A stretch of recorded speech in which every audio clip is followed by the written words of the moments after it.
Muy buenos días. Hoy tenemos el placer de presentarles otra vez, de conversar otra vez con nuestro amigo José Ignacio González Faus. De sobra conocido, teólogo con cantidad de obras, pero quizás en este momento me gustaría resaltar que eres, José Ignacio, yo me atrevería a decir, una de las parteras de esta primavera nueva que nos ha llegado con el Papa Francisco. Es decir, de la gente que, como tú, habéis estando ahí sosteniendo el espíritu del Vaticano II y provocando esta primavera nueva. ¿O me equivoco demasiado? Hombre, me parece un poco demasiado.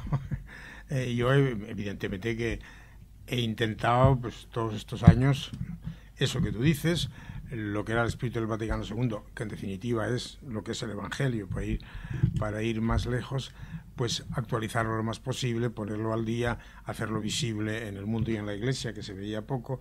Esto sí, también puedo decir que terminaba mis días con una sensación de fracaso, y que me ha aplicado muchas veces la historia aquella de la película del puente sobre el río Kwai, como si al final... Bueno, y ahora, pues, de repente se enciende una luz que ojalá pues cuaje. Y también a mí en estos momentos una cosa que he dicho bastante por ahí, no nos pase como a los apóstoles cuando la ascensión, aquello que cuenta San Lucas, es ahora cuando vas a instaurar tu reino, porque todos tenemos una tendencia a un cierto mesianismo, a esperar un Mesías que nos arregle las cosas, que nos las resuelva. Eso, como hay tantas cosas que arreglar, es muy comprensible, ¿no?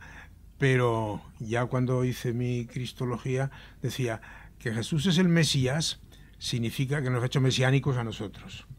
Y por tanto, la situación esta, que es de gran alegría, sin ninguna duda, pues ha de ser una situación de una responsabilidad y de no decir, ahora todo va a ser fácil, ahora cualquier cosa. No, hay que hacer las cosas con rigor, con sentido del diálogo y de todo. Pero en fin, somos mesiánicos y hay que volver al cristianismo, a que se ocupe del mundo y como dice este último documento, que aún no he leído del todo, pero ya se ve, pues que nuestra estructura político-económica no sea una estructura político-económica asesina, simplemente. ¿Qué te iba a decir? Es entonces una especie de milagro inesperado, porque recuerdo en nuestra última conversación con horizonte un poco cerrado, esa sensación de fracaso que decías, es decir, no puede venir la salvación de arriba porque los cardenales son lo que son, y sin embargo ha venido. Sí. Inesperadamente. Pero no sé si dije, no recuerdo lo que dije, pero no sé si dije tanto que no puede venir, porque una de las cosas que me ha enseñado la historia es que los grandes momentos estos vienen inesperadamente. Y el miedo que yo tenía es que viniese alguna vez el milagro y nos cogiera impreparados. Y entonces, coge impreparados y a última hora todos echamos a correr para allá. La historia es cosa de esa paciencia, que luego a lo mejor tú no entras en la tierra prometida o no ves el fruto, pero has de trabajar siempre apostando, porque lo que se hace por el reino y con amor, los talentos que se invierten, por utilizar la palabra de Jesús, no se pierden.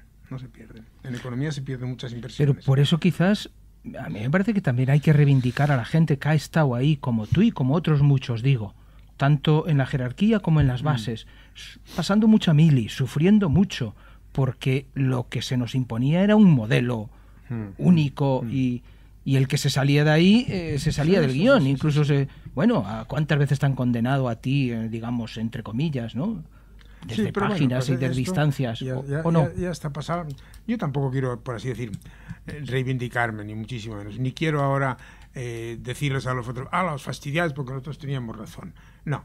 Vamos a ver si entre todos, y dialogando, y trataré de comprenderos, pero tratar vosotros de comprenderme a mí, caray, pues vamos a ver si entre todos, sin ningún espíritu de victoria ni de venganza, hacemos lo que Dios quiere, que es trabajar por un mundo mejor.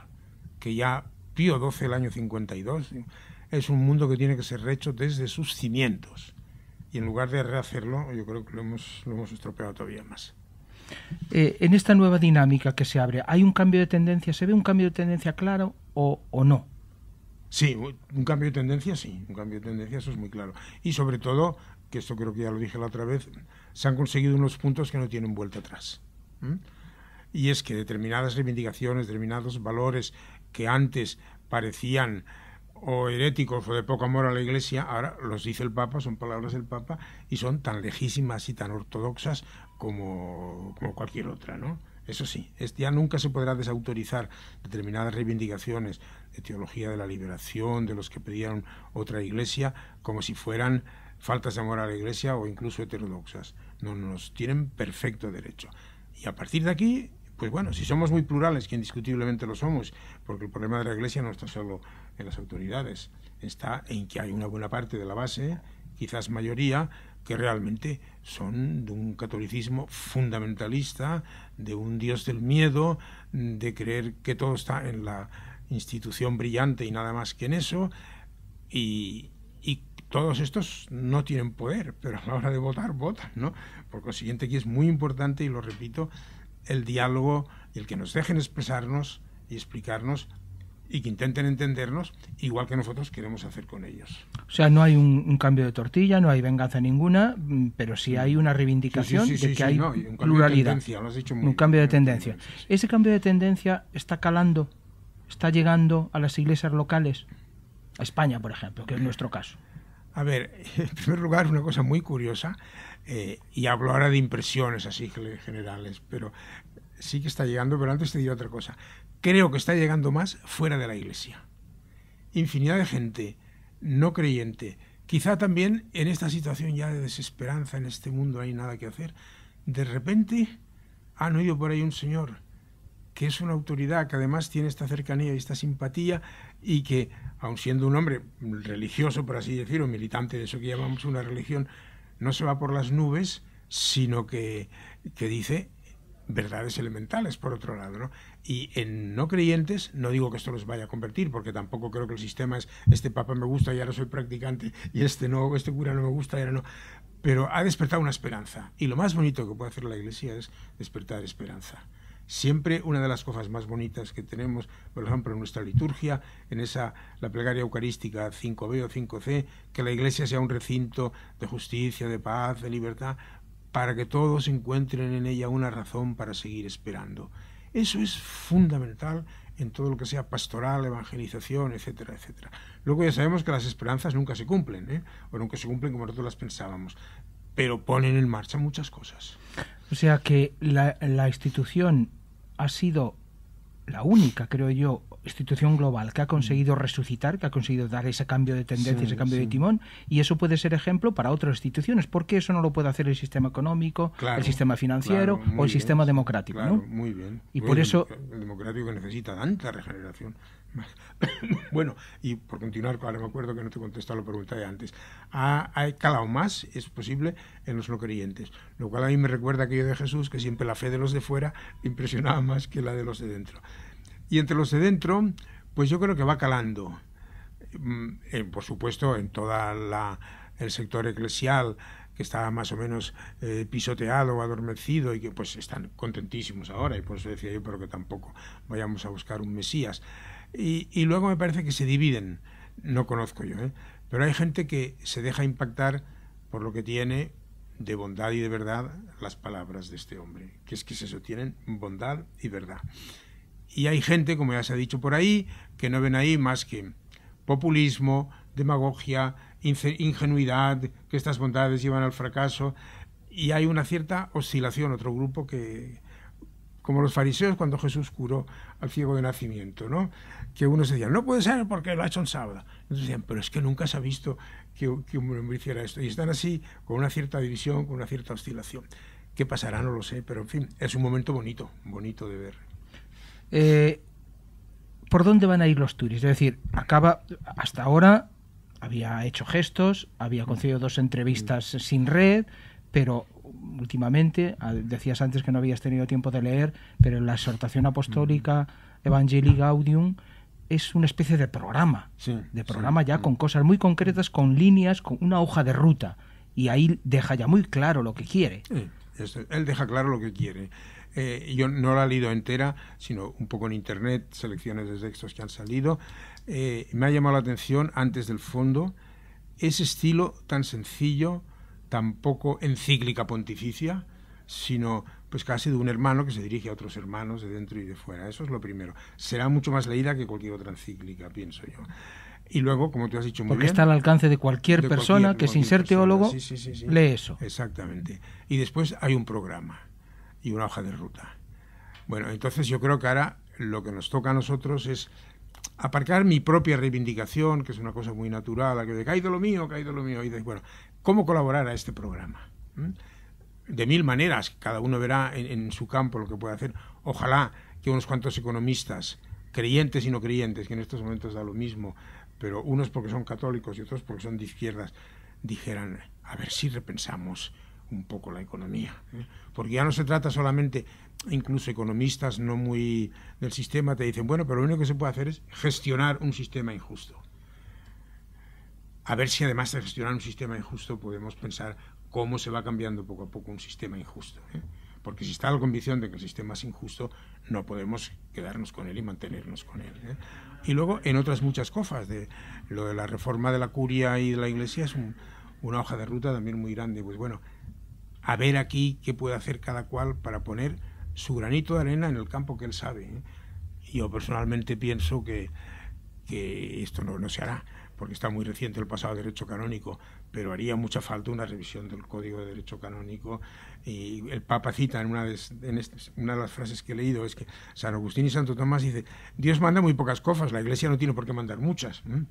Pues a ver si el Código, bueno, cosas de esas. No sé. Y trata de separar lo doctrinal de lo normativo, es decir, hay muchas normas, tenemos muchas normas, ¿para qué tantas normas y tanta existencia? Parecemos el Talmud.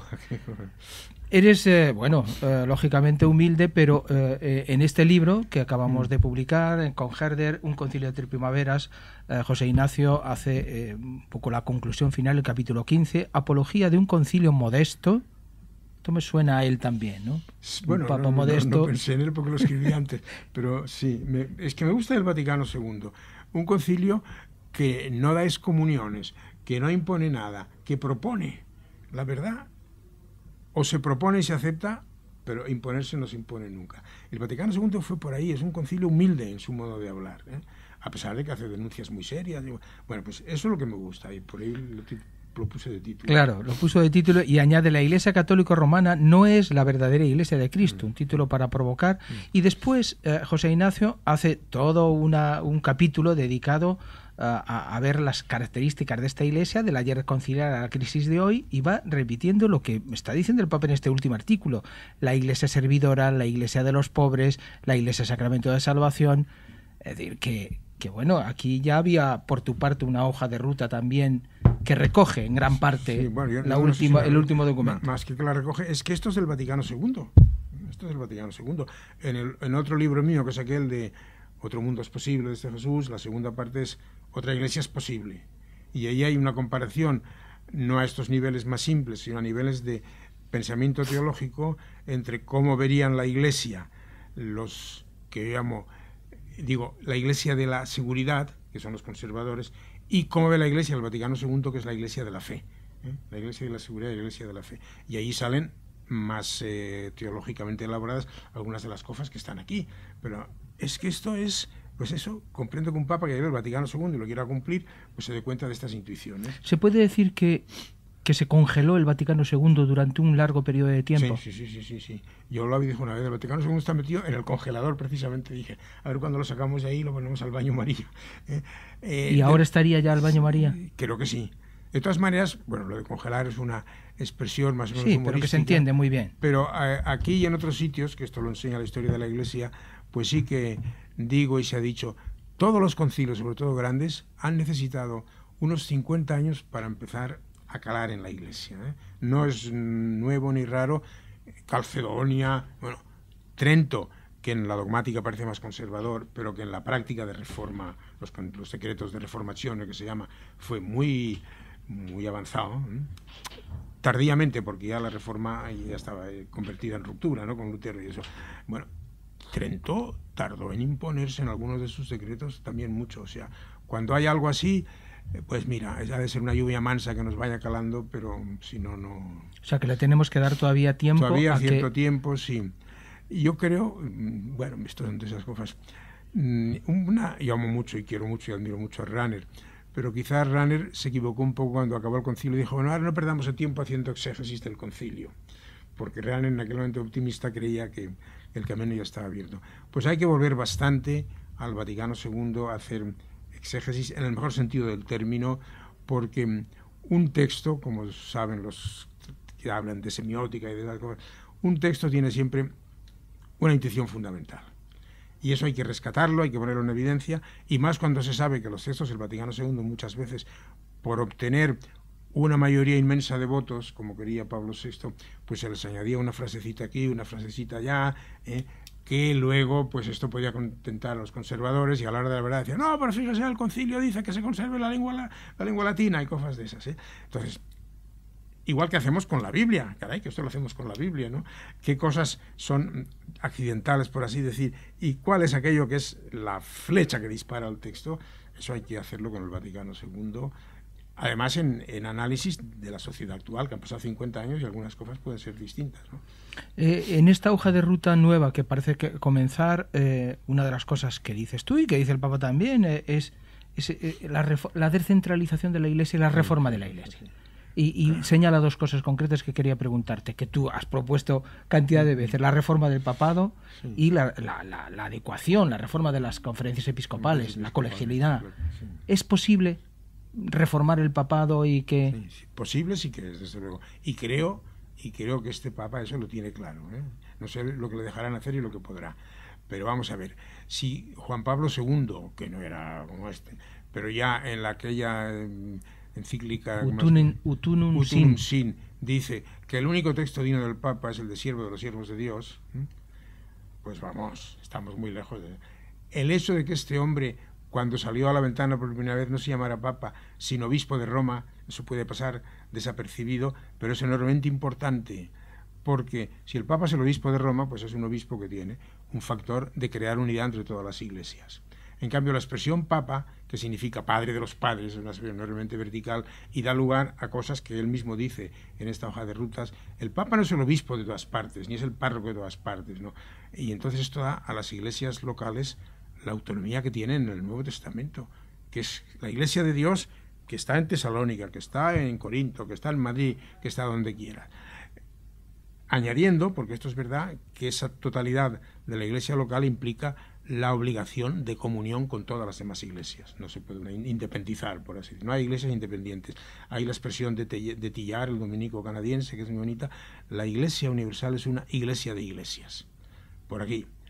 Esto implicaría después consecuencias inmediatas que vienen de la mejor tradición cristiana y que yo se la reivindico mucho. El nombramiento de los obispos ha de pertenecer en buena parte, no digo del todo, porque hay la obligación universal, pero en buena parte a las iglesias locales. Ningún obispo impuesto, Ningún obispo impuesto, sí. Pues ese libro todavía lo utilizo para dar cursos de licenciatura y hay gente que se sorprende de ver lo que decían los papas. Es que la praxis fue totalmente distinta, claro. Distinta, claro. Y hay un principio que también es aplicable a la iglesia y creo que le ha pasado, que es aquel de: si no vivo como pienso, acabaré pensando como vivo. Y claro, la iglesia acababa pensando como vivía en lugar de pensar según el Evangelio, porque no vivía evangélicamente. Si te entiendo bien, ¿vamos a un primus inter pares, a un papa primus inter pares, o es demasiado decir? Pues bastante, yo no creo que sea demasiado decir. La expresión puede tener diversos niveles, pero vamos a ver, durante el primer milenio el papado es casi un primus inter pares, ¿eh?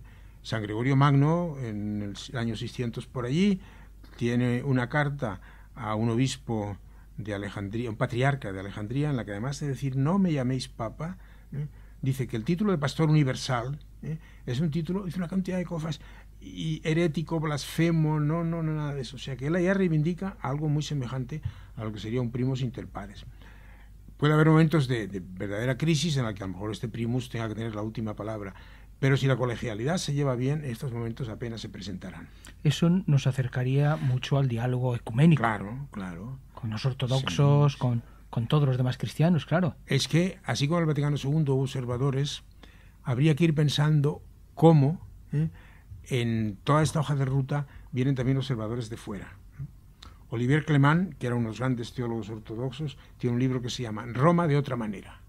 Y esta es una reivindicación que Roma debe escuchar mucho. Y yo he oído también en Alemania, esto ya no en un libro, en algunos momentos de crisis, algún protestante, ojalá hablar al Papa sobre esto, porque llega momentos en que cuando hay confusión, pues hace falta alguien que tenga un poder de aclarar la confusión o de dar tiempo. O sea que ojalá que este primus inter pares fuera pues elaborado entre todos. Se recupera o se vuelve a recuperar la sinodalidad, el sínodo, claro, pero sí, bien recuperado, no como hasta ahora que era una figura decorativa, ¿no? No, y en este sentido, ojalá que al sínodo de obispos que se ha ido languideciendo, claro está, se le dé un carácter no meramente consultivo, sino deliberativo, un poder de decisión, porque esto sería poner la colegialidad en acto. La encuesta para preparar el sínodo, que está llegando con dificultades, en unos sitios más, en otros menos, a las bases para que contesten esas preguntas muy claras, muy directas también. Muy directas, sí. ¿Qué te parece? ¿Es un paso más en este sentido? Sí, es un paso y además muy bueno. Prescindiendo ahora del contenido del tema concreto, hombre, el hecho de que Roma consulte de esta manera y quiera conocer las bases, eso es súper cristiano y súper... Fíjate, es distinto, pero los obispos americanos sacaron un documento bastante bueno, Justicia Económica para Todos. Ese documento tardó 2 años en hacerse porque fueron lanzando preguntas a las bases, recogiendo lo que importaban las bases, y no voy a decir su nombre, todos se lo imaginarán, pero en fin, la autoridad del momento dijo, eso no es procedimiento para hacer un documento episcopal, tal y cual. Pues ahora lo hace un papa. Este papa nos está pasando por la izquierda. De esa revolución que él mismo dice en el documento, tiene que plasmarse también en las cosas locales, en la iglesia local, en las conferencias episcopales, en las parroquias, es decir, la corresponsabilidad de los laicos, todos esos organismos que no han funcionado, que existían de nombre, pues los consejos parroquiales, eso habrá que reactivarlo otra vez. Habrá que reactivarlo, y eso es responsabilidad nuestra. Porque es muy bonito hablar de la colegialidad, pero luego cuando te convocan a una reunión de estas y sabes que total es uno entre todos, que a lo mejor no me van a hacer caso, que voy a perder 2 horas, bueno, cuesta mucho asistir, y entonces estas cosas languidecen, ya no por culpa de arriba, sino por culpa nuestra. O sea que es bueno que todos los cristianos que ahora quieran pues colaborar y entregarse vean cómo todas estas instancias que un poco ya existen de sinodalidad, que dices tú, y de colegialidad, pues las hacemos vivas y no puramente teóricas. Quizás pueda ser eso lo más difícil, el reto más difícil de este Papa, el cambiar la iglesia. Sí. No sé si uno de los más difíciles, porque es cambiarnos a todos nosotros, claro. El problema es ese. La conversión, ¿no? Que no basta un señor que lo arregle. En otro campo, mira, cuando la Susan Georg, que es una mujer que yo admiro, publicó un libro, Otro mundo es posible, sí, y decía una cantidad de cosas muy bonitas, si cuidamos la tierra, si cuidamos no sé qué, incluso ella norteamericana decía, si triunfa el espíritu europeo sobre el norteamericano, pero al final faltaba una cosa, dije, otro mundo es posible si la mayoría de nosotros lo quiere, porque si no, todos estos caminos que has señalado tú ahí se quedarán en nada. Entonces, no me cansaría de apelar, cristianos que queréis al Evangelio y queréis una iglesia cambiada, nuestra responsabilidad, por pequeña que sea, porque luego lo que desanima es que tu responsabilidad es mínima, pero bueno, pues por pequeña que sea, y entonces que nos unamos, que vayamos creando eso que se llama pues comunidades creyentes, redes cristianas, como se le llame, para que la responsabilidad de cada uno pues esté un poco aumentada por la de todos. ¿Cómo resucitar ese espíritu de ilusión que vivimos tú y yo en el posconcilio, cuando los curas, las parroquias, los movimientos, todo estaba en actitud misionera que pide él, en actitud pastoral? Sí. A ver, esta es una pregunta muy seria porque yo tengo cierta experiencia que en la historia habría que decir un poco, y que nadie que nadie se asuste, que en la historia todo fracasa, ¿no? Lo que pasa es que luego los fracasos fructifican de otra manera. Entonces, aquí hemos de tener muy metida la idea de que no lo hacemos por triunfar, lo hacemos porque la voluntad de Dios es esta, porque Jesús se merece una iglesia mejor. Y saber luego ser lo suficientemente contemplativos como para encontrar a Dios precisamente en ese trabajo. Hay una canción castellana preciosa que yo la reivindico porque ya la hemos olvidado también y la hemos metido en el congelador, que es aquella de Pequeñas aclaraciones que cantábamos, y todos son programas muy bonitos. Cuando uno pobre nada tiene, ya un reparte; cuando un hombre pasa y agua nos da; cuando amamos el sentir de los sencillos. Pero luego nunca dice construimos un mundo mejor, sino va Dios mismo en nuestro mismo caminar. Entonces sería muy bueno que agentes de pastoral, vosotros, yo en lo que pueda, todos, fuéramos metiendo a los cristianos la capacidad para encontrar a Dios en este caminar. Y luego, si en este caminar no hemos conseguido lo que queríamos, que pasará más de 2 veces, pues sepamos que tampoco lo consiguió Jesús, pero luego Dios le dio la vuelta y lo resucitó y empezó de aquí todo el jaleo. A mí el documento me hizo pensar en una canción de Canta la Piedra, ya que hablabas de canciones, La casa de mi amigo. Sí, la casa de mi amigo no era grande, era pequeña, había luces, había flores. Y es un poco lo que él dice también, la iglesia tiene que ser casa y no aduana. Y no aduana. Esa figura. Juega mucho con las imágenes. Sí. Incluso le dice a los curas que en las homilías tienen que utilizar ideas e imágenes para llegar a impactar a la gente, que es lo que entiende la gente. Vivimos una cultura de la imagen, excesivamente de la imagen, porque la imagen es muy ambigua, pero por lo menos en el lenguaje ya no es la imagen visible, sino la imagen lingüística. Sí, la imagen lingüística, él se refería. Eso llega muchísimo más, ¿eh? ¿Qué te ha parecido las denuncias, tú que eres también experto en ese campo de la economía, de la política? ¿Qué te ha parecido sus denuncias del sistema capitalista como un sistema que mata y que produce esclavos? Cosas muy fuertes. Muy fuerte. En boca de un papa. Hay que estudiarlas más, pero además lo que tiene directo el estilo. Que luego te diré, creo que no es de él, no sé si conoce la fuente, pero eso de decir matar es un pecado y este sistema mata, eso es fuertísimo, porque es decir, el neoliberalismo, esta forma de capitalismo neoliberal, es un sistema asesino. Se ha acabado. ¿Que es enormemente eficaz? De acuerdo, pero al fin no justifica los medios, es el problema de la economía. Pues bien, lo que te quiero decir, Jan Ziegler, un economista suizo que fue secretario de Naciones Unidas y que es un hombre no tengo aquí el texto porque no sabía que me ibas a preguntar esto, no sé si lo encontraría, pero dijo exactamente esto. Hoy, si un niño muere de hambre, esto no es una desgracia, esto es un crimen. Y va en la línea esta de que el sistema mata. A ver si se nos acude, porque como se ha dicho muchas veces, el gran problema, el gran pecado del mundo de hoy no es la injusticia y el odio, es la indiferencia. El silencio de los buenos. El silencio de los buenos, o de los indiferentes, o de los que les interesa más, bueno, a ver si ha ganado el Barça hoy o ha ganado el Atlético de Madrid. No puede ser, y en esto los medios de comunicación tenían que pensar un poco. No puede ser que la noticia, que lo dice también el Papa de alguna manera, de que ha muerto alguien, de hambre o de frío, tenga el mismo nivel que otra noticia, deportiva o de Fernando Alonso o de lo que sea. No puede ser.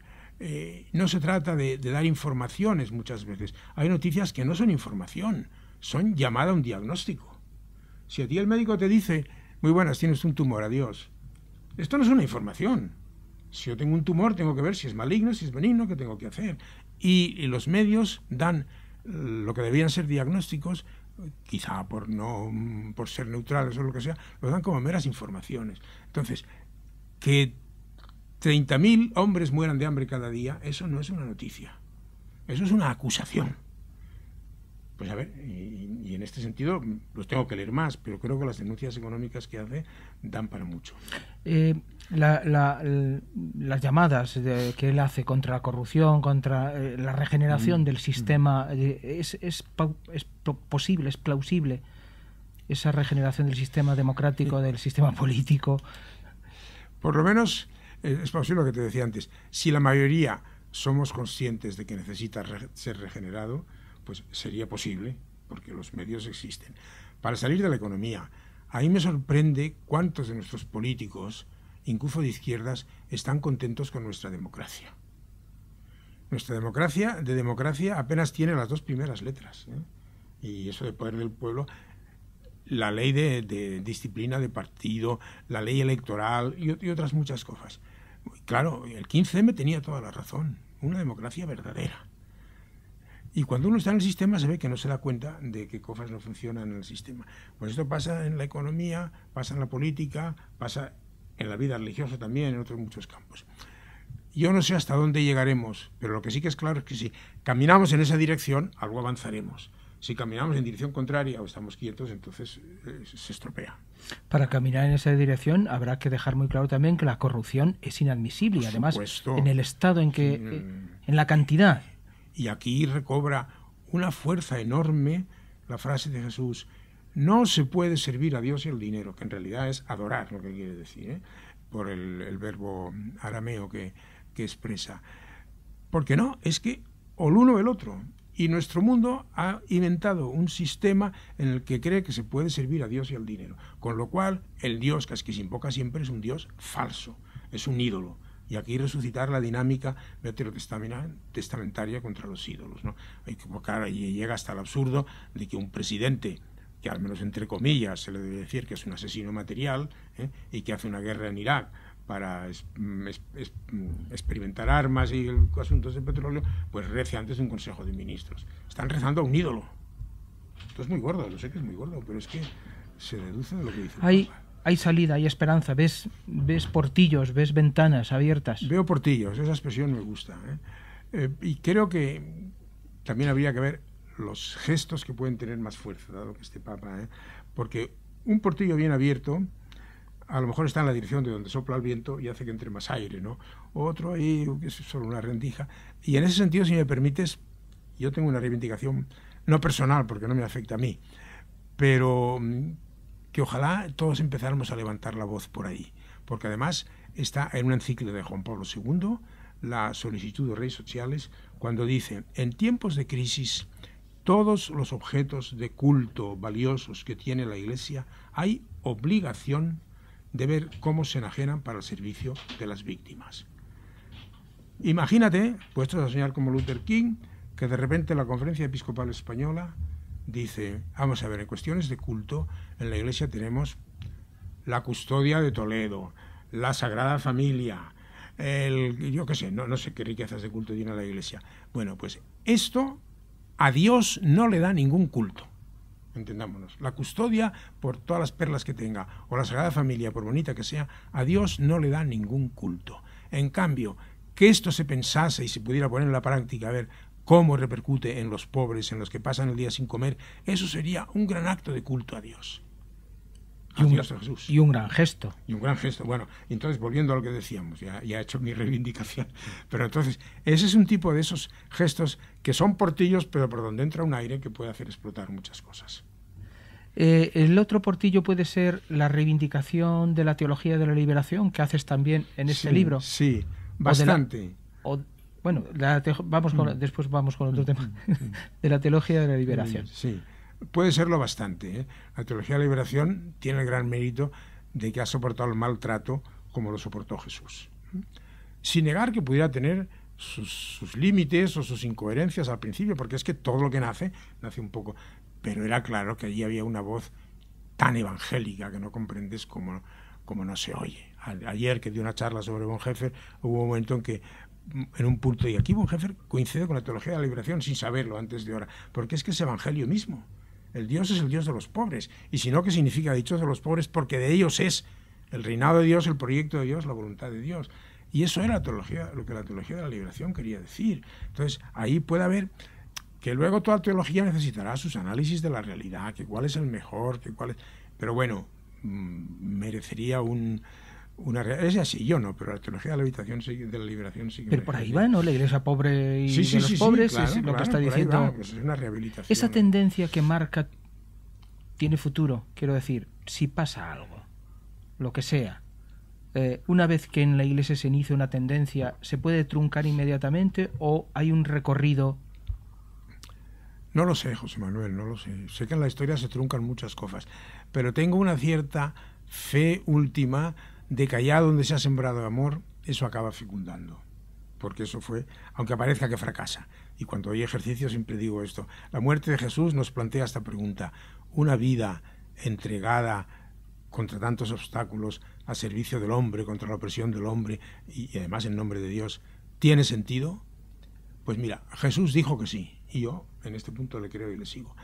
¿Cómo luego funcionará la historia? No lo sé, porque es que la historia es un movimiento de libertades y las libertades no son peones, no las podemos manejar, las podemos a lo mejor influir o educar, pero a pesar de todo, ¿no? Y cuento, y esto también lo quiero decir, cuento con que este Papa va a correr peligros serios.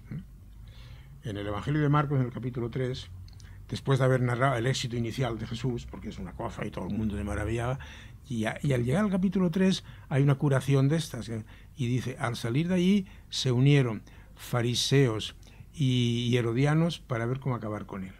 Fariseos y herodianos eran los más enemigos de entonces, pero ya aquello molestó tanto que hay que ver cómo se acaba con él. Y yo he dicho ya en otros momentos y lo repito aquí, yo creo que en estos momentos ya se están uniendo fariseos y herodianos. No sé quiénes son, si es la CIA, si es Al-Qaeda, si es el KGB, si es la mafia, si es la curia romana, si es no sé, pero que en estos momentos ya estarán pensando cómo acabar con él, que quizá no sea matarle, pero hay otras maneras de... Bueno, eso hay que tenerlo en cuenta.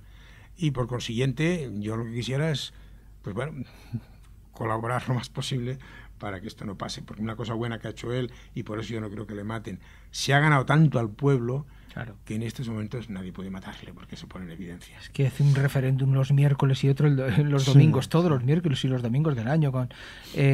Esos enemigos en este momento quizás sean más poderosos los de fuera que los de dentro, es decir, el sistema financiero, el sistema capitalista, todo esto a los que está con su autoridad moral diciéndolo. Sin duda. Eso sí que podrían reaccionar y malamente, ¿no? Yo no sé, a veces nos preguntan hoy, ¿qué estarán pensando los obispos del Papa?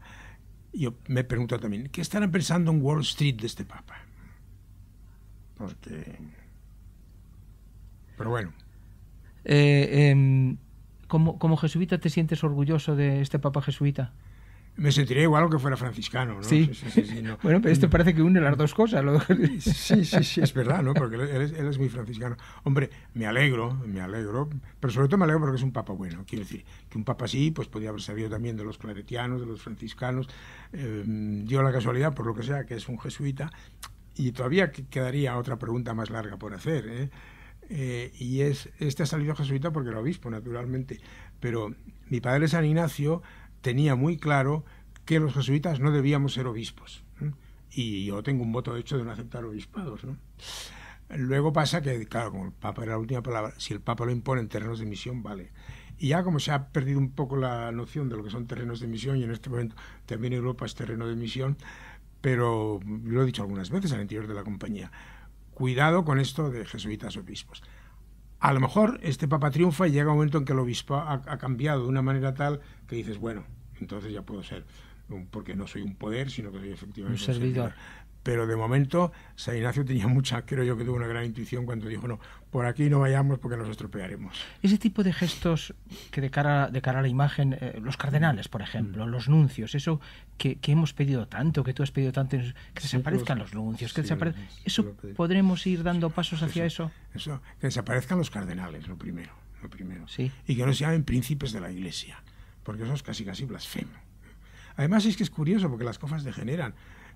Los cardenales aparecen como una revolución en el nombramiento del Papa para evitar que las familias políticas de los Colonna y los Ursini intervinieran allá. Y eran los suburbanos, porque esto es lo que significa un poco cardenal, suburbanos, que eran los que elegían al obispo de Roma. Luego, al tener el Papa más poder y convertirse en obispo universal, pues ya no son los suburbanos de Roma, sino un colegio ahí, que primero es demasiado italiano y ahora está internacionalizado. Pero parece que si la Iglesia es efectivamente colegial, esto sobra. Al Papa le debería elegir un conclave donde estuvieran los presidentes de las diferentes conferencias episcopales, algún general de órdenes religiosas, algunos laicos y laicas también, bueno, todo puesto así, y que estos eligieran. Pues por ahí... I have dream, ¿no? Tengo un sueño. I have the dream. Sí, decía, algunos le comparan este último documento del Papa con esa... Pues podría ser. Es un poco el sueño que podemos hacer realidad, yo me imagino. O que al menos que nos quiten lo bailado ya, ¿no? Hasta ahora. Sí, no, que nos quiten lo bailado y que nos conserven lo que hayamos conseguido. José Ignacio, ha sido un placer. Muchísimas gracias. Bueno, pues gracias a ti y bueno, la cosa es esa, que entre todos a ver qué podemos hacer y que tengamos fe, esa fe de la que Jesús decía, tu fe te ha salvado, que no es la de recitar el credo, sino la de saber que las cosas pueden cambiar. Muchas gracias.